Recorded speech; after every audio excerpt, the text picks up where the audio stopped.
Carême à la maison 6.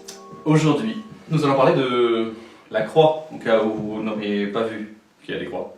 La croix. On n'a pas du tout envie d'en parler, on n'a pas du tout envie de souffrir. Et pourtant, ça fait vraiment partie de la vie, la souffrance. Alors, voilà, aujourd'hui nous sommes vendredi. C'est un jour où nous faisons mémoire, on se rappelle de Jésus qui souffre. Voilà, je vous ai ramené une grande croix, grande croix, parfois il y a des croix un peu lourdes, croix moyenne, hein, voilà. Puis on a aussi parfois des petites croix autour du cou. Pourquoi les chrétiens, on s'acharne à avoir un signe qui représente la souffrance et la mort? Alors soit, frères et sœurs, nous sommes toc-toc, soit il y a un sens derrière tout cela. Le sens de la souffrance. Et d'abord, il faut une base de départ. Dieu veut notre bonheur. Dieu veut que nous soyons heureux. Donc Dieu ne peut pas vouloir notre mal. Ça n'est pas possible. Ça n'est pas possible. Donc, ceux qui se disent « c'est Dieu qui veut que j'ai mal », ça va pas. Dieu est notre Père, et c'est un bon Père. Et tout en même temps, il faut dire il y a de la souffrance dans la vie. Alors, quid? Il y a une phrase de Paul Claudel qui dit ceci: « Le Christ n'est pas venu expliquer ni enlever la souffrance. Il est venu la remplir de sa présence. » Le Christ vient remplir nos souffrances. Et en ce temps de carême, il y a peut-être une conversion à vivre. C'est notre appréhension, notre relation à la souffrance, la nôtre et celle des autres. Bon, en disant tout cela, je tremble un peu parce que je sais que parmi vous, il y en a beaucoup qui portent des lourdes croix.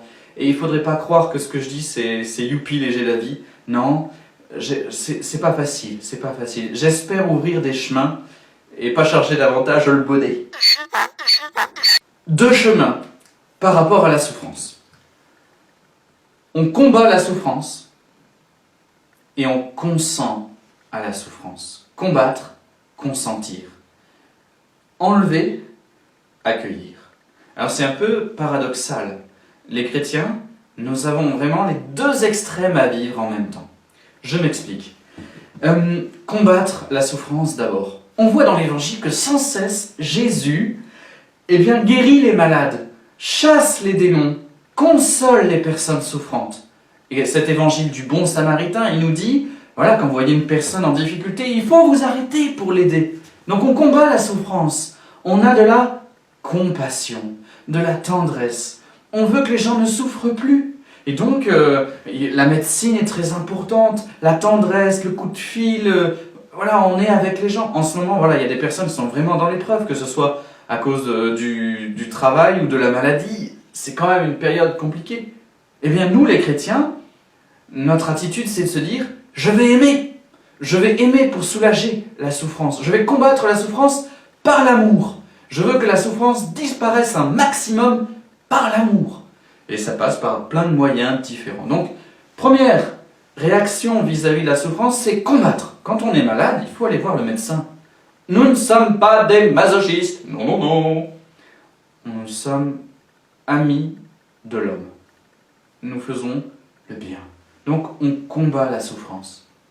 Il y a cependant un 2e chemin qu'il faut aussi présenter, qui est aussi tout à fait chrétien. Grande croix, moyenne croix, petite croix. Nous en avons tous à porter.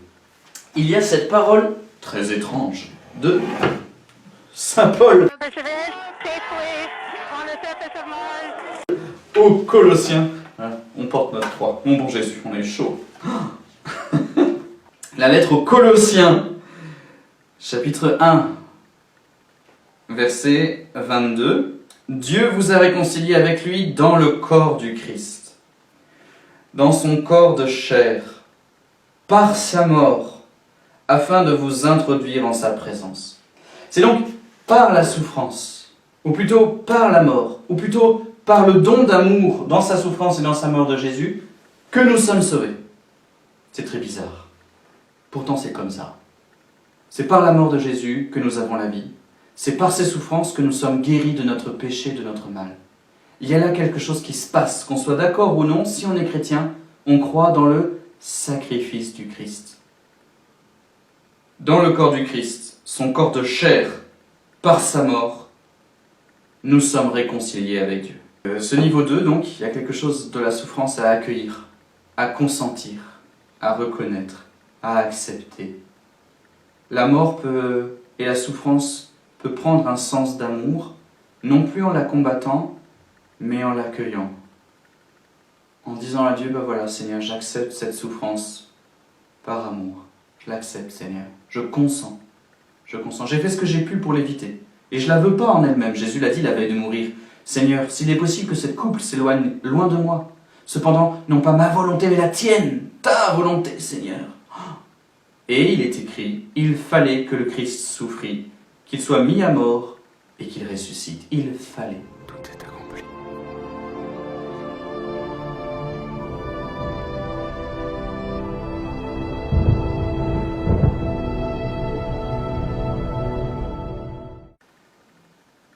Dans notre vie, il y a des croix, frères et sœurs, à porter. Et nous pouvons la porter comme Jésus. Comme Jésus. La lettre aux Colossiens continue. Chapitre 1, verset 24. Paul dit, « Maintenant, je trouve la joie dans les souffrances que je supporte pour vous. Ce qui reste à souffrir des épreuves du Christ, dans ma propre chair, je l'accomplis pour son corps qu'est l'Église. » Le Christ a souffert pour moi, dit saint Paul, donc maintenant j'accepte de souffrir pour mes frères. Ce qui manque aux souffrances du Christ, j'accepte de les porter pour son corps, qu'est l'Église. Waouh! C'est chaud, frères et sœurs. Vendredi, aujourd'hui, à 15h notamment, mais tout au long du jour, nous faisons mémoire de la mort de Jésus, comme à chaque messe. Il est mort d'amour pour nous.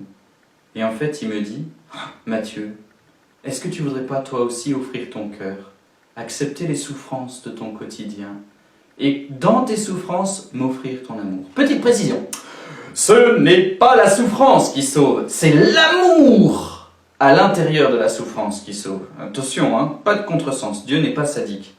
Mais il y a quelque chose à vivre dans la souffrance, c'est l'amour. Cet amour de Jésus, voilà, il est notre étendard, notre victoire, notre bâton de berger, notre sauveur. Nous pouvons nous aussi porter dans notre chair des souffrances, les accueillir, et en les accueillant dire à Dieu, je te donne mon cœur, je t'offre mon cœur. Et on peut faire un petit raccourci, dire, je t'offre cette souffrance, je t'offre cette peine, je t'offre cette douleur, je t'offre mon incompréhension, je t'offre cette personne qui m'a blessé, je t'offre cette situation qui m'épuise, je t'offre cette maladie, je t'offre ma tristesse, je t'offre mon incompréhension, je t'offre. Ça veut dire je t'aime et j'accepte, je consens. Et quand on consent, d'abord il y a la paix qui se fait en nous. Ça ne vient pas tout de suite, frères et sœurs, mais on a la paix. Parce qu'on sait qu'on est aimé par Dieu. Il ne veut pas notre mal et il vient nous apaiser, nous aider à traverser et nous avons la promesse de la résurrection. Et quand on consent aussi, on porte du fruit d'amour. Si vous voulez, c'est un peu comme une maman ou un papa. Le gamin crie à 2h du matin, il faut se lever. On consent à cette souffrance par amour. Par amour. Parce que le gamin, il faut l'aider.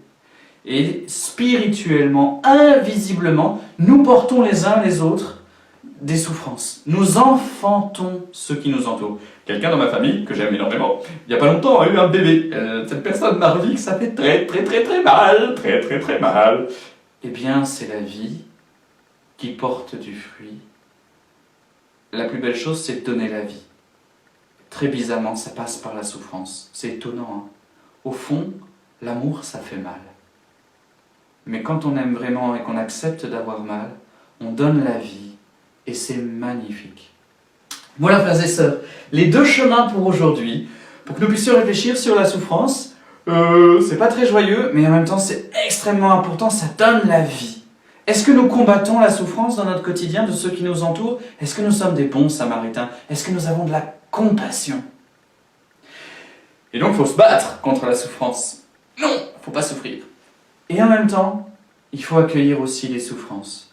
Et on peut offrir notre amour à Dieu dans la souffrance. Voilà, Seigneur, je t'offre cette situation qui me blesse. Je t'aime, Seigneur, j'ai confiance, comme Jésus a fait confiance. Je complète en ma chair ce que Jésus a donné à l'Église. Frères et sœurs, je porte Jésus pour pas qu'il tombe. Si jamais vous voulez aller plus loin, il y a un petit livre de Jean-Paul II qui s'appelle « Le sens chrétien de la souffrance humaine ». Voilà, ça peut vous permettre d'aller plus loin. Dieu vous donne lumière eh bien, réjouissons-nous, nous ne sommes pas seuls, il est avec nous, dans nos peines, mais aussi dans nos joies. Bon carême!